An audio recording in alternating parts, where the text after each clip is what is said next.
माझ्या लाडक्या बालमित्रांनो, welcome back to our family of Success Science Academy. A very simple way to fall in love with physics. Last part of our chapter, gravitation, is on the way. Topic is satellite. Very easy topic. बेटा, what are satellites actually? जे कुठल्याही प्लॅनेटच्या भोवती फिरतात ते असतात satellites. काय असतात त्यांचे उपयोग? I have written it on the board. Basically, what is satellite beta? That an object which revolves in the orbit around a planet. प्लॅनेटच्या भोवती जो फिरतो तो satellite. What are like for example, moon is the natural satellite of the earth. पृथ्वीच्या भोवती चंद्र फिरतो, तुम्हाला सगळ्यांना माहिती आहे. तो नॅचरल सॅटेलाइट आहे, नॅचरली फिरतो. आपण तर काही कोणी फिरवत नाही त्याला. It is a mysterious force जो त्याला फिरवतो. INSAT is the artificial satellite of the अर्थ. हे माणसाने तयार केलेले सॅटेलाइट आहे इनसॅट, जे पृथ्वीभोवती फिरतं, जे आर्टिफिशियल आहे. ठीक आहे ना. What are the applications? सॅटेलाइटचे फायदे काय काय आहेत बेटा? Transmission of TV and the radio wave signals. जो टीव्ही आपण पाहतो, जे रेडिओ वेव्ह इलेक्ट्रोमॅग्नेटिक वेव्हच्या ट्रान्सफर होतात. तर बेटा हे जसं की एक डिश टीव्ही आहे तुमचा, टाटा स्काय, तो सिग्नल कॅच करतो, आहे की नाही? सो बेटा तो एक बेनिफिट आहे, नाही का? Radio, TV. नंतर ब्रॉडकास्टिंग, टेलिकम्युनिकेशन्स, हे त्यातच आलं. सगळ्या प्रकारचे टेलिकम्युनिकेशन्स ब्रॉडकास्ट होतात बिकॉज ऑफ सॅटेलाइट्स ओनली. आपण जे फोनवरती बोलतो, येस ऑर नो बेटा, त्या टाइपचे सगळे कम्युनिकेशन. जीपीएस, कोणत्या गावाला जायचं असेल, एखादं लोकेशन सापडत नसेल तर आपण जीपीएस वरती टाकतो का नाही? सक्सेस सायन्स अकॅडमी टाइप करा, you will get the location. तुमच्या घराचं location, you will get every location because of GPS system, geo positioning system. Navigation, surveillance. Okay. So बेटा डायरेक्शन पाहिजे त्यासाठी these are used like in the GPS and all. So these are some applications of satellite. Getting? आता आपण types of the satellites पाहू. बघा, next we have सॅटेलाइटचे types. बेटा mainly they are categorized into these two types. एक geo stationary आणि एक polar satellites. बेटा जिओ स्टेशनरी आणि पोलार कॅटेगरी कशा केल्या बघ. कॅटेगरी केल्या म्हणजे ऍक्च्युअली प्रॅक्टिकली फिजिकली पृथ्वीच्या भोवती सॅटेलाइट्स फिरतायत बेटा. Are you getting? सॅटेलाइट्स फिरतायत. गेटिंग ना बेटा? So I am showing this to be revolving vertically, this is horizontally. लक्ष दे, पृथ्वीचं हे इक्विटोरियल प्लेन आहे बेटा. हॉरिझॉन्टल लार्जेस्ट प्लेन म्हणजे काय? Equatorial plane. आणि हे पोलार प्लेन, नॉर्थ आणि साऊथ पोल्स, बरोबर नाही? Polar orbit. बेटा हे इक्विटोरियल ऑर्बिट मध्ये फिरतात आणि हे व्हर्टिकली पोलार ऑर्बिट मध्ये फिरतात. हे जे जिओ स्टेशनरी आहेत ना बेटा, दे अपियर टू बी स्थिर, stationary. I will give you the field, don't worry. फक्त सध्या फरक समजून घे, स्क्रीनशॉट काढून घे. बेटा सेकंड इज की हे रिव्हॉल्व होतात हाईट जवळपास 36,000 किलोमीटर हाईटला. किती? पृथ्वीपासून किती दूर? 36,000 kilometre. Try to understand. 36,000 kilometre म्हणजे 6 पट radius of the earth. Radius of the earth 6,000 kilometre आहे, 6,400. त्याच्या 6 पट हाईटला फिरतात. यांचं तसं नाही बाळा, 200 किलोमीटर ते 1000 किलोमीटर व्हर्टिकली फिरतात. गेटिंग? टाइम पिरियड 24 तास आहे. म्हणजे एका दिवसात ही 1 राऊंड मारतात. पृथ्वीसारखंच, पृथ्वीसोबतच फिरतात. हे बघ, ठीक ठीक. समजा ही अर्थ आहे, ही अर्थ आहे आणि हे सॅटेलाइट आहे. पृथ्वीसोबतच राऊंड मारतात. That's why they appear to be stationary. यांचं काय बेटा? 84 मिनिटात 1 राऊंड मारतात. सो एका दिवसात जवळजवळ 12 ते 16 राऊंड होतात त्यांचे. एका दिवसात 12 ते 16 फटाफट फटाफट फिरत असल्यामुळे काय करतात?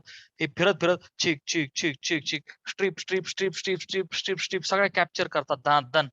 गेटिंग? महत्वाचा पॉइंट आहे की they have same sense of rotation as the earth. यांना जशी पृथ्वी अँटी क्लॉकवाईज येते, हे सुद्धा अँटी क्लॉकवाईजच फिरतात. भरपूर सगळे देश त्यांची त्यांची सॅटेलाइट्स ह्या इक्वेटोरियल प्लेन मध्ये सोडण्याचा प्रयत्न करतायत. मग तिथे खूप गर्दी होणं साहजिक आहे. Are you getting? जर का ते फार एकमेकांच्या क्लोज आले तर पुन्हा सिग्नल तुटण्याचा सुद्धा चान्स आहे. सिग्नल डिस्टर्ब होईल. जसं की आपण मॅच पाहतोय, HD मध्ये पाहतोय, मस्तपैकी एन्जॉय करतोय. तर बेटा जर दुसऱ्या कुठल्या देशाचा सॅटेलाइट आपल्या देशाच्या सॅटेलाइट जर का कधी जवळ आला तर मग सिग्नल डिस्टर्ब होण्याचा चान्स खूप जास्त आहे. Are you getting? सो तोही एक मोठा प्रॉब्लेम आहे ओव्हर हिअर. गेटिंग? चला एकदा स्क्रीनशॉट घ्या. बेटा लक्ष दे, वी विल सी की हे स्थिर का वाटतात. रिझन बिहाइंड दिस की they have same sense of rotation. आपल्या प्रत्येकाच्या घराच्या वरती एक छत्री आहे, बरोबर?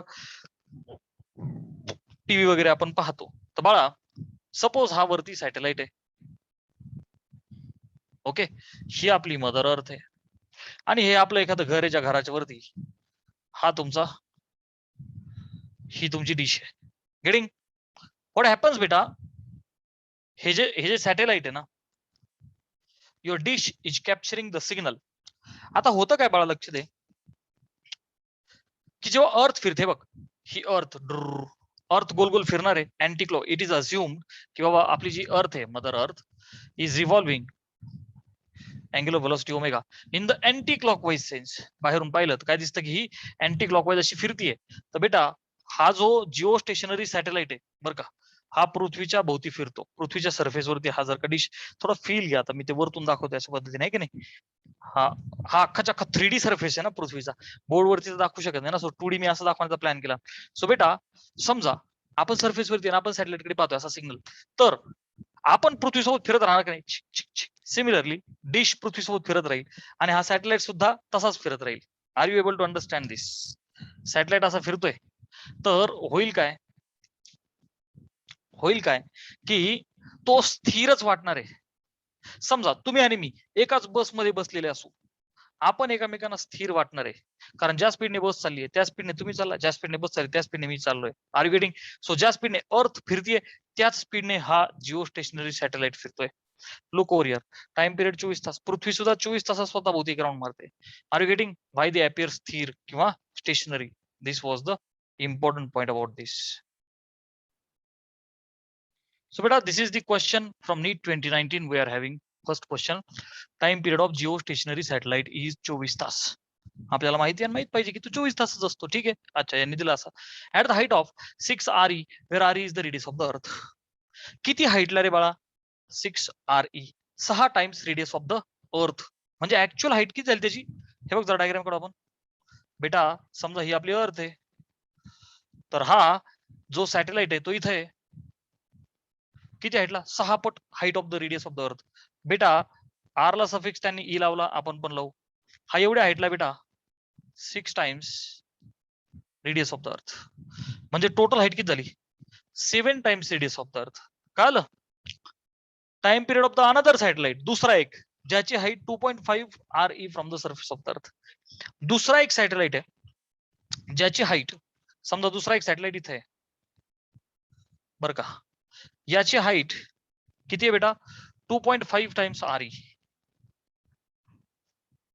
आता फील आला थोडासा. हा satellite 6 times radius of the earth, हा point 2.5 times radius of the earth असा आहे. तर त्याचा टाइम पिरियड किती याचा? बेटा सॅटेलाइट पृथ्वीच्या भोवती गोल फिरत असतो. आता डायग्रामच्या अकॉर्डिंगली व्हर्टिकल दिसतं, जिओ स्टेशनरी असा हॉरिझॉन्टल फिरतो. ठीक आहे बेटा, गोल गोल फिरतोय. चा अर्थ काय? टाइम पिरियडचा फॉर्म्युला विसरू नका. T is equal to 2 pi under root R cube by GM.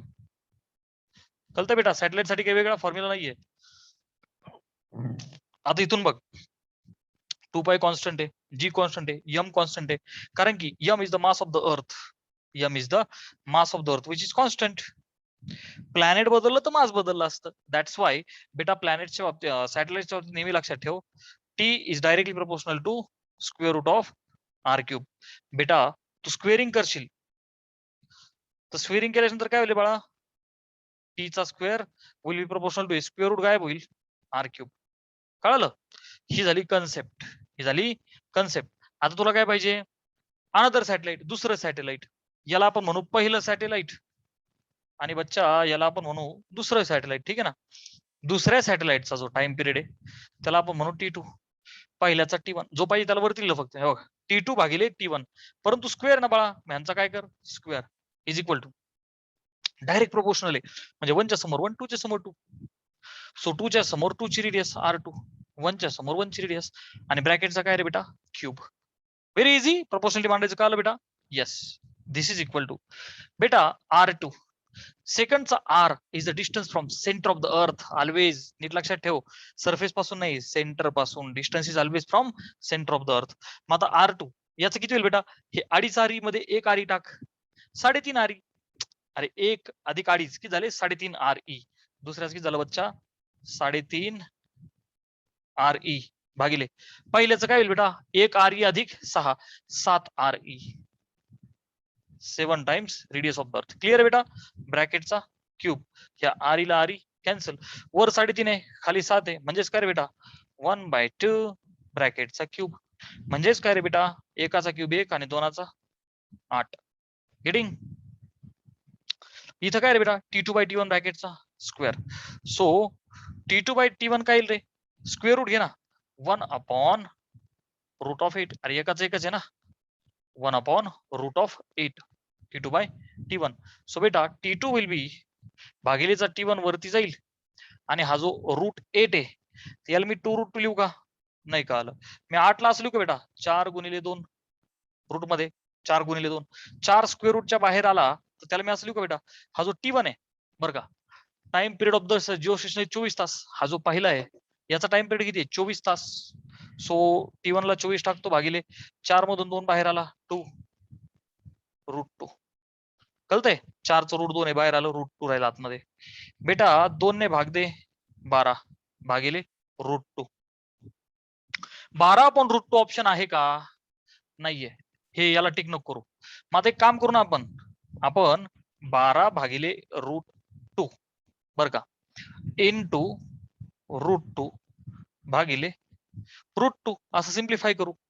मग बेटा मला सांग, this is equal to, numerator होईल 12 रूट 2 ऍग्री, भागिले खाली root 2 into root 2 will become 2. So बे एक बे, बे सक 12, 6 रूट 2 आन्सर आलं. काय आलं? 6 रूट 2 आन्सर आलं. This much hours. Are you understanding? बेटा सेकंड क्वेश्चन फ्रॉम नीट 2007, जी AIPMT होती जुनी. 2 सॅटेलाइट्स ऑफ अर्थ, पृथ्वीचे 2 सॅटेलाइट्स S1 आणि S2 are moving in the same orbit. एकाच ऑर्बिट मध्ये 2 सॅटेलाइट फिरतायत. Mass of S1 is 4 times mass of S2, which is true. S1 चा मास S2 च्या 4 टाइम्स आहे. इट्स ओके सर, काय अडचण नाही. त्याच्यापैकी काय ट्रू आहे? पहिलं म्हणजे potential energies of 2 satellites are equal. दोघांच्या पोटेन्शियल एनर्जी इक्वल आहेत का? सेकंड, S1 आणि S2 are moving in the same speed, दोघांचा स्पीड सेम असेल का? तिसरं, कायनेटिक एनर्जी त्या दोघांच्या इक्वल असतील का? Last, time period of S1 is 4 times that of S2. बेटा कन्सेप्ट कडे ये. मी काय बोललो बाळा, की सपोज धिस इज दी अर्थ आणि 2 सॅटेलाइट्स पृथ्वीच्या भोवती फिरतायत. समजा हे पहिलं सॅटेलाइट आहे, फर्स्ट वन, आणि हे दुसरं सॅटेलाइट आहे. बेटा नीट वाच क्वेश्चन. दोन्ही पण satellite moving in the same orbit. बेटा हे दोन्ही पण कुठे फिरतायत? एकाच ऑर्बिट मध्ये. म्हणजे दोघांची ही काय सेम? Orbital radius same. दोघांची काय सेम रे बाळा? Are same. अरे आर यू अंडरस्टँडिंग? मग दोघं पण फिरतायत तर बेटा ऑर्बिटल व्हेलॉसिटीचा फॉर्म्युला येईल ना, under root GM upon R. Look at the formula बेटा. ऑर्बिटल व्हेलॉसिटी काल पण आपण न्यूमरिकल सोडवले, is inversely proportional to square of the distance. कारण G आणि M बदलणार नाहीये ना. पृथ्वीचं मास बदलणार आहे का? नाही. कॅपिटल G आयुष्यभर कॉन्स्टंट आहे. खाली बदलणारा फॅक्टर R आहे. V is inversely proportional to orbital velocity is inversely proportional to orbital radius. तर दोघं जर एकाच ऑर्बिट मध्ये, दोघांची रेडियस सेम आहे, दोघांची रेडियस सेम, तर दोघांचा V सेम, दोघांची ही ऑर्बिटल व्हेलॉसिटी सेम, दोघांचाही स्पीड सेम. बेटा एनर्जीचा काहीच संबंध नाही. This was the correct option, की they both are having same speed. Why? Because this R was same. R बदललाच नाही तर स्पीड बदलायचा संबंधच नाही. Speed is dependent only on R. Concept clear बेटा?